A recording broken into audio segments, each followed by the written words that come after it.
피해자는 우는데 가해자는 꿈을 찾아갔다. 이게 뭐죠 또?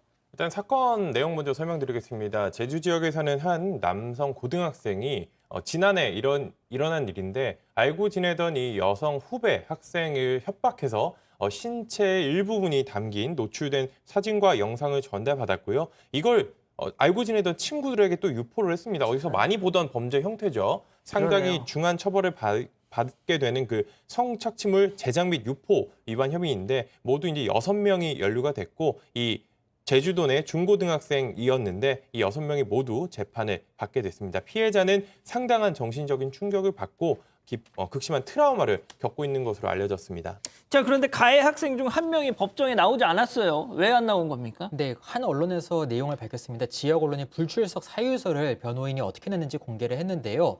대회 출전 때문이랍니다. 대회? 네, 유도 대회가 이제 전국구 대회가 열리는 것 같은데요. 이 대회가 올림픽 출전과 관련된 이 출종 평가전도 겸하는 대회이기 때문에 중요해서 나갈 수밖에 없다. 왜냐하면 코로나19 때문에 1년 만에 열렸는데 이번에 못 나가면 언제 다시 나갈 수 있을지, 운동선수로서 활동할 수 있을지 미래가 불투명해지기 때문에 그렇기 때문에 이번엔 불출석했다고 사유서를 낸 상태로 알려졌습니다. 변호사님, 그거는 그냥 자기 사정 아닙니까, 이거?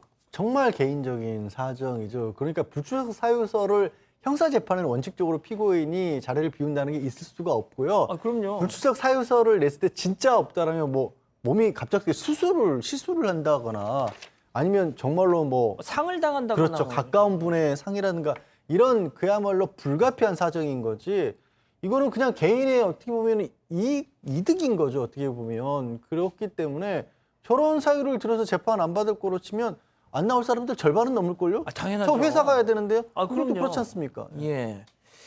자, 결국 재판부도 아니 뭐 이거 하면서 막 일침을 가했다면서요. 저도 이제 법원 취재를 꽤 수년간 했고 많은 재판에 들어갔었는데 사실 피고인이 이런 식으로 개인 사정이 있다면서 안 나오는 경우는 본 적이 없는 것 같아요. 그리고 실제로 재판부 같은 경우는 실제로 재판을 진행하면서 감정을 크게 드러내지 않습니다. 그렇죠, 어떤 심증 같은 걸 내비칠 수 있기 때문에 그런 감정 표현 같은 걸 상당히 주의하는데 이번 사건 같은 경우에는 재판부 역시 크게 질책을 했습니다. 이 피고인 측 변호인을 크게 질책하면서 어떻게 이럴 수 있느냐 이런 식으로 이야기를 했는데 피해자는 삶을 포기하고 싶을 정도로 괴로움을 호소하고 있는데 피고인은 자신의 일이 더 중요한가 이렇게 호통을 쳤고요. 그리고 이제 변호인이 이제 뭐 자신이 조금 잘못 조언한 것 같다, 잘못했다라고 지금 했는데 변호인 혼자 나가가지고 저렇게 꾸중을 그렇죠. 듣고 피고인은 있는 거군요. 나오지 않고 원래는 피고인은 출석의 의무가 있는데 나오지 않고 변호인이 와서 죄송합니다, 못 나왔습니다, 사정이 있습니다. 이런 식으로 얘기를 해서 양해를 바란다고 했으니 당연히 안 되는 거거든요, 그렇죠. 원래는. 그래서 양해가 어렵다라고 이야기를 했고요.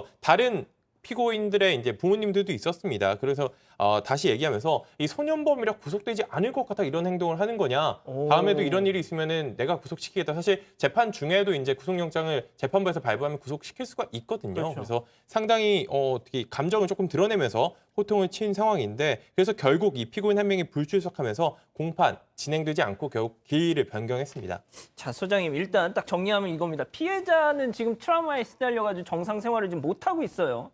자, 그런데 가해자란 이 친구는 지금 유도 선수로서 자신의 그 꿈을 이뤄야 되겠다라고 지금 재판이 진행 중인 와중에 대회에 출전했습니다.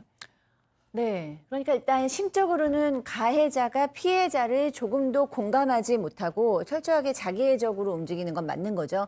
내 미래만 중요하고 이 피해를 입은 청소년 10대 여학생, 10대 여학생이 느끼는 성적 수치감이 얼마나 심할 거라시라는 것을 조금도 지금 느끼지 못하고 있고 다른 가해자들은 그래도 현장에 나와서 자기 죄를 뉘우치는데 이 가장 유망주라는 학생만 철저하게 자기 중심적으로 사고를 하고 있는 겁니다. 그러니까 조금도 공감하지 못하고 그 얘기는 곧 죄책감을 느끼지 않고 반성도 하고 있지 않단데요. 저는 지금 깜짝 놀란 게 이 학생 가해자도 놀랍지만 변호인이나 사실 부모 역시 뭐 자기 불찰이다. 다음에는 출석시키도록 하겠다라고 얘기를 했다고 하는데 저는 재판부가 이 가해자뿐만 아니라 이 변호인이랑 이 부모도 같이 혼내고 있다라는 판단이 들거든요. 사실 이렇게 잘못을 크게 했는데 변호사도 그래 네 대회를 나가도 될 것 같아라고 지금 충고를 한 거고 그렇죠. 그 부모님도 일단 그 시합이 더 먼저야라고 판단을 했다라는 그러니까요. 거잖아요. 그러니까 도저히 이 모두가 하고 있는 판단이 너무나 이기적이고 어떻게 보면 좀 무지몽매해서 여기서 도대체 여기서 정신을 차리고 이 현실적인 지각 능력을 가지고 있는 사람이 정말 한 명도 없었나라는 의문도 좀 듭니다. 진짜 좋은 지적이신 게 10대 이 유도 선수 얘야 어리니까 뭐 100번 양보해서 그럴 수 있다고 치죠. 그 부모나 그 변호인은 또 뭐냐.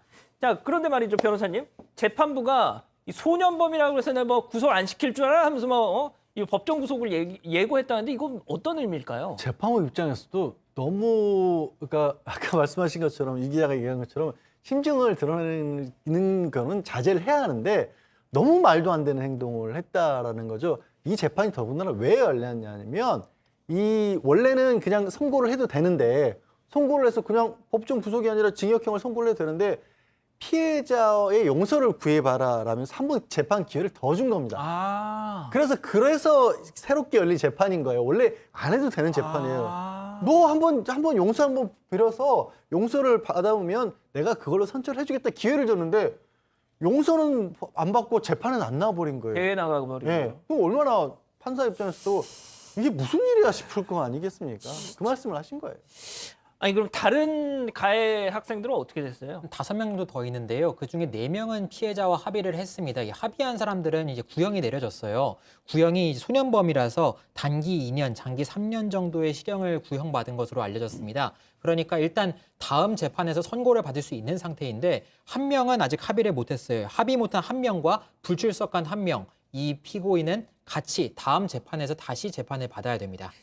자, 제가 지금 자료를 보니까 제주지법 장찬수 부장판사셨던 것 같은데 변호사님 좀 어떠세요? 진짜 막 되게 이 앞서 지금 저희가 소개해드린 내용 말고도 막 다른 또 이런저런 따끔한 지적을 했다고 하시던데. 일반 형사 재판에서는 잘 안 하는데요. 소년 법정에서는 판사님들이 이게 이 소년법 자체가 처벌도 처벌이지만 계도의 무게를 많이 두지 않습니까? 그러다 보니까 어떤 뭐 이 부모와의 관계라든가 사회에 대한 조언들을 많이 하십니다. 이 장산수 부장판사 같은 경우에도 너희들 중에 이 피고인들 중에 얼마 전에 어버이나 어머님 아버님께 이 카네이션 들고 선물한 사람 있으면 손 들어봐라 라고 하면서 이제 아이들에게 좀 반성을 하라라는 거죠. 얼마나 너희들 때문에 지금 부모님들이 마음이 힘드시겠니? 앞으로는 좀 잘 좀 해봤으면 좋겠다라는 그런 얘기를 하셨다고 합니다. 알겠습니다. 오늘 법 이렇게 마무리하고요.